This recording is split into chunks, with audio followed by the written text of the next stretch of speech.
매년 연말이 되면 전국 교수들이 한 해를 돌아보며 올해의 사자성어를 뽑습니다. 교수신문에 따르면 2024년 교수들이 뽑은 올해의 사자성어는 도량발호입니다. 이 도량발호는 제멋대로 권력을 부리며 함부로 날뛴다라는 뜻입니다. 이 도량발호는 원래 있던 사자성어가 아니라 도량이라는 단어와 바로라는 단어를 합쳐서 새로 만든 사자성어입니다. 도량은 띨도, 들보, 량으로 이루어진 단어로 장자의 소유유에 처음 등장해요. 살쾡이가 이 들보 위를 거리낌 없이 막 뛰어다니는 모습이 도량입니다.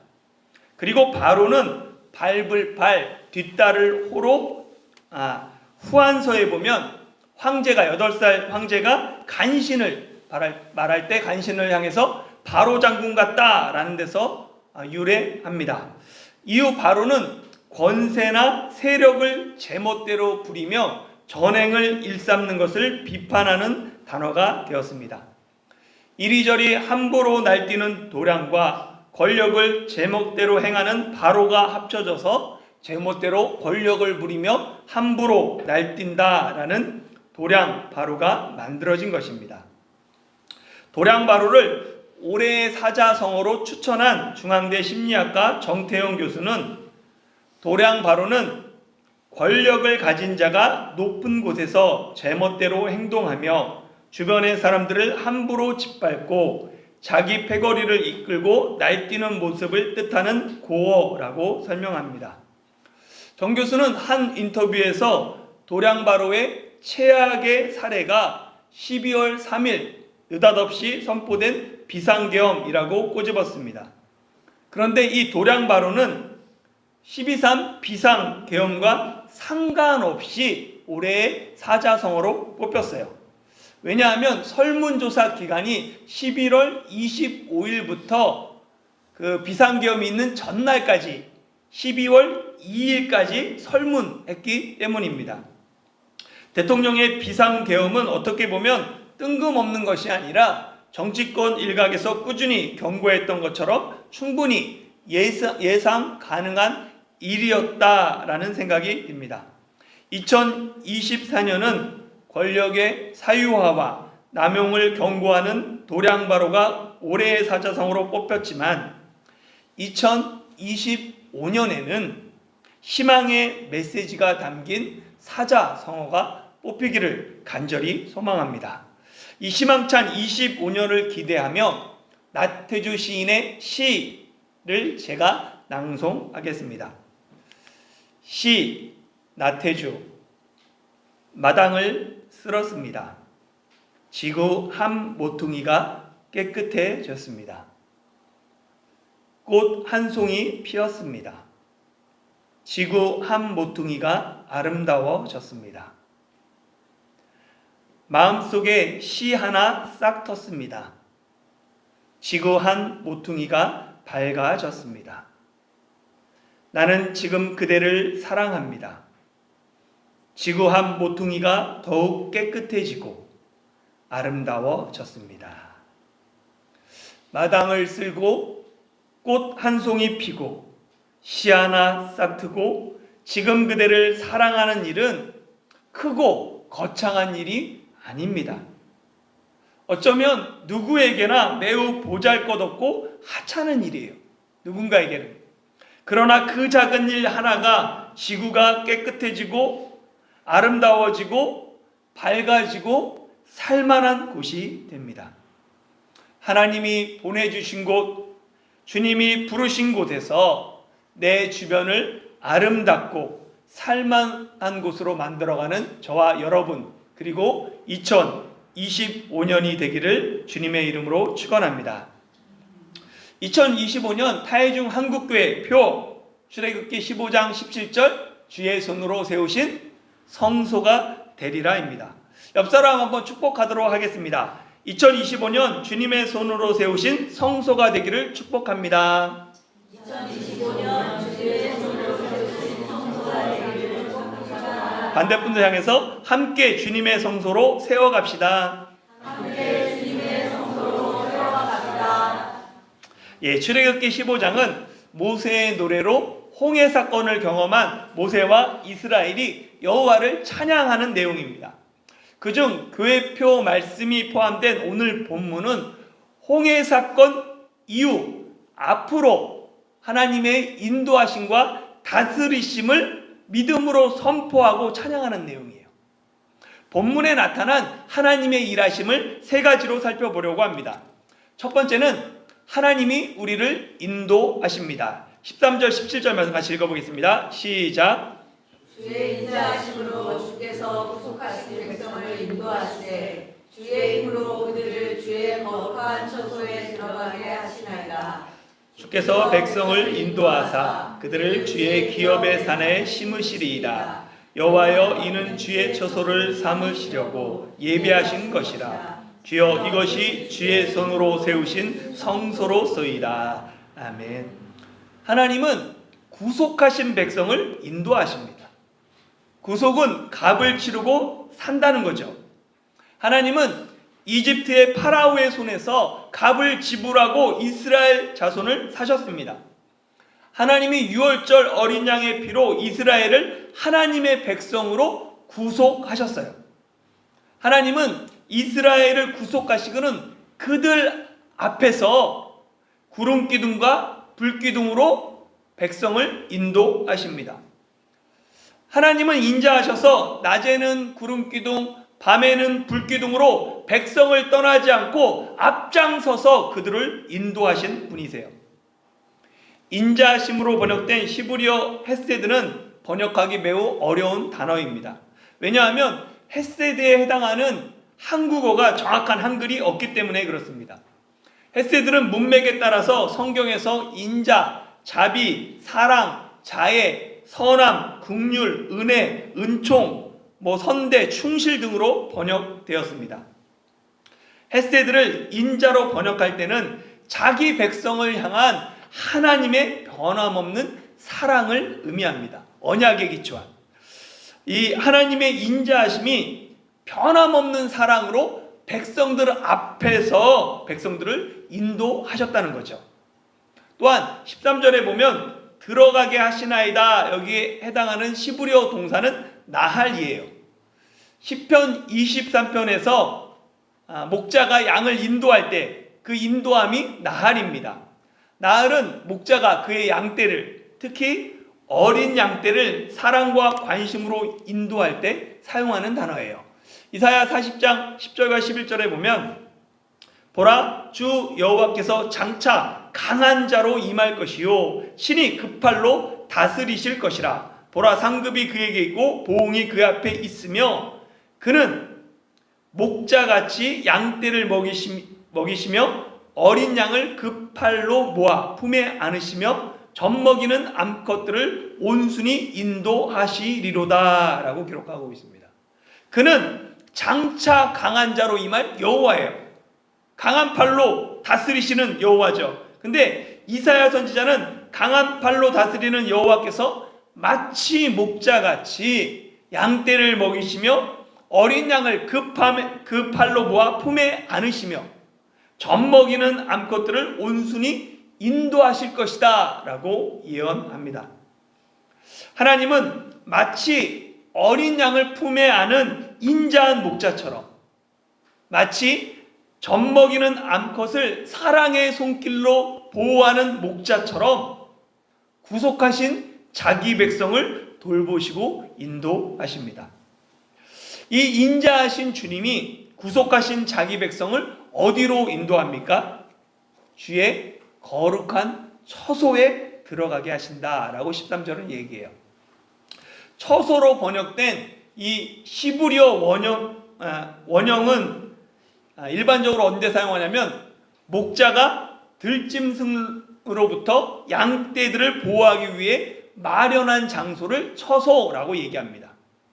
그러니까 이 처소는 짐승들이 편히 누워서 쉴 수 있는 안전한 장소입니다.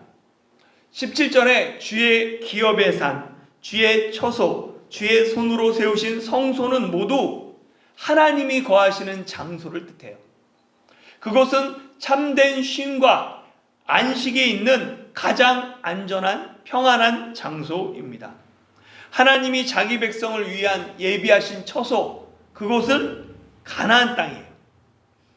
가나안 땅은 주의 거룩한 처소입니다. 그러나 실제 가나안 땅은 거룩한 곳이 아닙니다. 거룩을 뜻하는 시브리어 코데시는 죄와 상관없는 하나님의 성품을 나타내요. 그러나 가나안은 죄와 상관없는 그러한 곳이 아니에요. 거룩한 곳이 아니라 도리어 죄악이 가득한 곳입니다.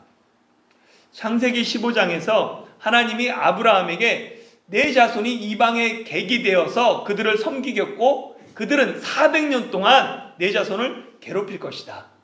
내 자손이 4대 만에 그래서 가나안 땅으로 돌아올 것이다 라고 말씀하시면서 맨 마지막에 16절에 이렇게 말씀하세요. 내 자손은 4대 만에 이 땅으로 돌아오리니 이는 아모리 족속의 죄악이 아직 가득 차지 아니함이니라 하시더라. 그러니까 가나안족에 있던 족속 중에 아모리 족속은 그 중에 7족속 중에 하나입니다. 하나님이 이집트에서 종살이하던 이스라엘 백성을 430여 년 만에 가나안 땅으로 돌아오게 하시는 이유는 가나안의 죄악을 심판하기 위함이라는 거예요. 아직 그 죄악이 가득 차지 않았기 때문에 가득 차면 심판하기 위해 너희를 데려올 것이다 라고 말씀하십니다. 하나님이 구속하신 백성을 주의 거룩한 처소에 들어가게 하실 것이란 말씀은, 이 말씀을 이스라엘 자손은 내게 주는, 우리에게 주는 하나님의 말씀으로 받아들였어요. 실제 가나안 땅은 죄가 가득한 땅이지만 그들은 가나안 땅을 주의 거룩한 처소로 믿고 그 땅을 거룩한 땅으로 만들어 갑니다. 이스라엘 자손은 가나안 땅을 하나님의 땅, 약속의 땅, 주의 거룩한 처소로 만드는 것을 우리에게 주신 사명이라고 생각했어요. 그리고 그렇게 실제로 살아가는 거죠. 오늘날 교회의 사명은 무엇입니까?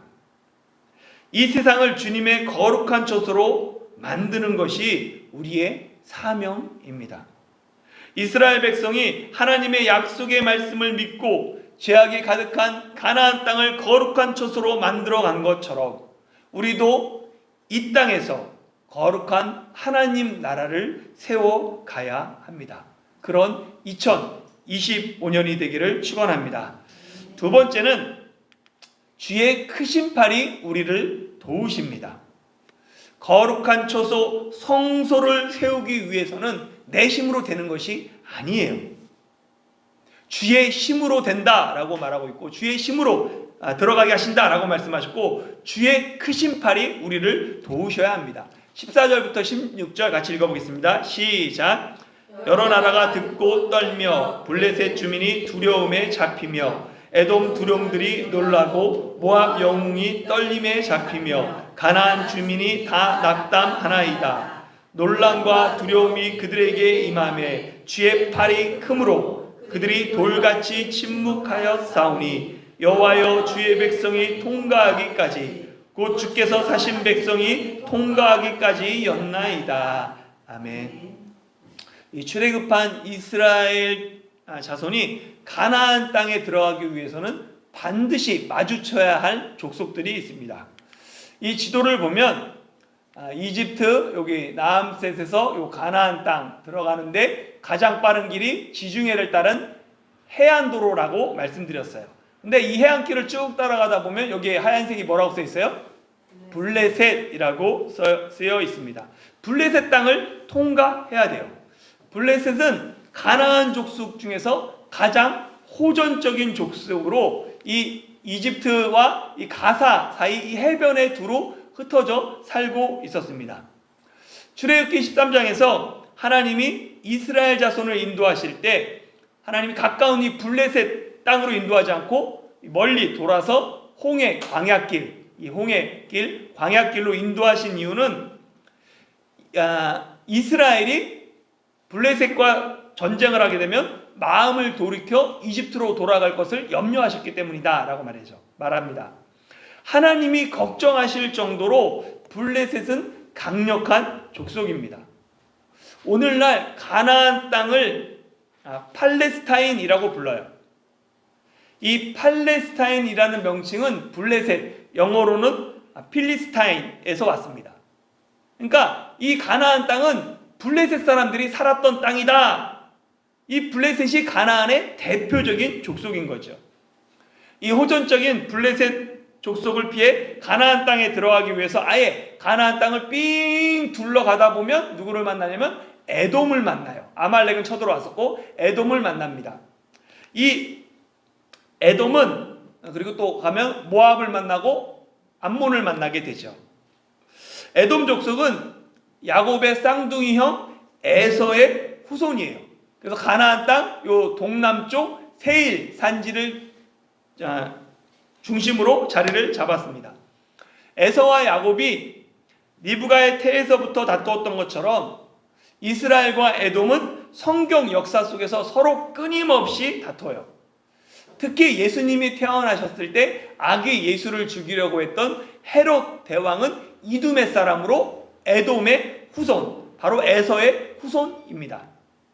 그리고 모압은 아브라함의 조카 롯이 그의 큰딸 사이에서 태어난 아들 이름이 모압이죠. 그러니까 모압 족속은 모압의 후손들입니다. 이 모압 족속은 사해 동편 고원지대에 자리 잡고 살고 있었어요. 모압 위쪽에 자리한 요 암몬은 롯과 롯의 둘째 딸 사이에서 태어난 아들이죠. 그러니까 블레셋과 달리 에돔과 모압과 암몬은 모두 이스라엘과 관련된 족속이지만 이스라엘이 자신의 땅을 통과하는 것을 싫어했습니다. 블레셋 주민, 에돔 두령들, 모압 영웅, 가나안 주민, 이스라엘 자손이 가나안 땅에 들어가기 위해서는 마주쳐야 할 족속들입니다. 그런데 그들이 볼 때 이스라엘은 하찮고 별 볼 일 없는 족속입니다. 그런데 그들이 보면 성경에 보면 도리어 놀라고 두려움에 잡히고 떨림에 잡히며 낙담합니다. 왜 그런가 하면 주의 팔이 크시기 때문이다 라고 말하고 있어요. 주의 팔은 하나님의 권능과 구원을 비유적으로 일컫는 말입니다. 주의 크신 팔이 이스라엘 자손을 이집트 파라오의 손에서 어떻게 구원하셨는지 그 이야기를 들은 사람은 블레셋 주민도 에돔의 두령들도 모압의 영웅도 모두 다 간담이 녹아내렸습니다. 그래서 그들은 이스라엘이 통과하기까지 돌같이 침묵합니다. 당시 이스라엘은 모든 민족 중에 가장 적고 약한 민족입니다. 그러나 하나님이 이스라엘을 크고 강한 주의 팔로 택하시고 붙잡아 주시니까 이스라엘이 크고 강한 민족이 되어 주변 다른 족속이 두려움에 떨게 됩니다. 사실 우리 교회는 작은 교회예요. 그러나 주의 크신 팔이 우리를 도우시면 마귀조차 침묵합니다. 2025년 주의 팔이 크심으로 원수가 돌같이 침묵하는 해가 되기를 예수님의 이름으로 축원합니다. 마지막 세 번째는 하나님이 우리를 영원히 다스리십니다. 18절 말씀 같이 읽어볼까요? 시작. 여호와께서 영원 무고가도록 다스리시도다 하였더라. 아멘. 백성은 나라의 다스림을 받는 사람입니다. 내가 대한민국 국민이라는 말은 대한민국의 법을 내가 따르고 지킨다라는 뜻이죠. 대만 국민은 대만 법을 따라야 합니다. 마찬가지로 하나님의 백성은 하나님 나라의 법을 따라요. 하나님의 통치, 다스림을 받습니다. 내가 하나님의 백성이라는 말은 하나님의 통치와 주권에 내가 복종한다, 따른다라는 의미입니다. 그런데 만약 내가 하나님의 백성이라고 하면서 하나님의 통치를 거부한다면 그것은 이율배반입니다. 하나님의 다스리심을 인간인 우리가 다 이해할 수가 없어요. 그러나 이해할 수는 없지만 순종할 수는 있습니다. 하나님의 백성은 하나님의 주권을 인정하며 하나님의 통치에 순종하는 사람이에요. 그 사람이 하나님의 나라의 백성입니다. 하나님의 통치에 온전히 기쁘게 순종하기 위해서는 하나님이 어떤 분인가, 이게 중요해요. 만약 하나님이 악한 통치자라면 그 나라 백성이 되길 원하는 사람은 없습니다. 하나님이 선하시고 정의로우시기에 하나님 나라의 백성이 되길 원하는 거죠. 하나님의 통치가 군림하고 지배하고 억압하는 세상의 통치, 파라오의 통치와 똑같다면 이스라엘 자손이 출애굽할 이유가 없습니다. 그러나 하나님의 통치는 자기 희생과 섬김을 통해 사랑과 정의로 통치하십니다. 그렇기 때문에 기꺼이 기쁨으로 하나님 나라의 백성으로 하나님 말씀에 순종하는 것입니다. 선한 목자이신 주님의 영원한 다스림을 믿기에 우리는 그곳이 쉴만한 물가이든 자기 이름을 위한 의의 길이든 또한 사망의 음침한 골짜기든지 그 어디나 목자의 뒤를 따라갑니다. 우리가 즐거울 때만 아니라 고난 중에도 하나님을 찬양할 수 있는 이유는 주님의 다스리심이 영원 무궁하기 때문입니다. 이 땅에서 우리의 유일한 소망은 영원 무궁한 주님의 다스리심입니다. 천지 만물의 창조주요 세상 모든 역사의 주관자이신 여호와 하나님께서 우리와 세상 끝날까지 함께 하시며 우리를 눈동자같이 지키시고 보호하십니다. 목자가 어린 양을 사랑과 관심으로 돌보는 것처럼 선한 목자이신 주님께서 우리를 사랑으로 영원 무궁토록 다스리실 것입니다. 하나님이 예배하신 거룩한 처소에 들어가기까지 지금도 우리와 함께 하시는 임마누엘 하나님이 예수님과 성령님으로 우리와 함께 하시고 예수 그리스도가 재림하는 그날에 우리를 영원한 하나님 나라로 인도하실 것입니다. 하나님 나라와 영원하신 주님의 통치가 2025년 우리의 소망이 되기를 주님의 이름으로 축원합니다. 사랑하는 성도 여러분, 하나님은 구속하신 백성을 주의 거룩한 처소, 주의 기업의 산, 주의 손으로 세우신 성소로 인도하십니다. 하나님이 값을 지불하고 우리를 구속하신 이유는 우리를 주의 손으로 세우신 성소가 되게 하기 위함입니다.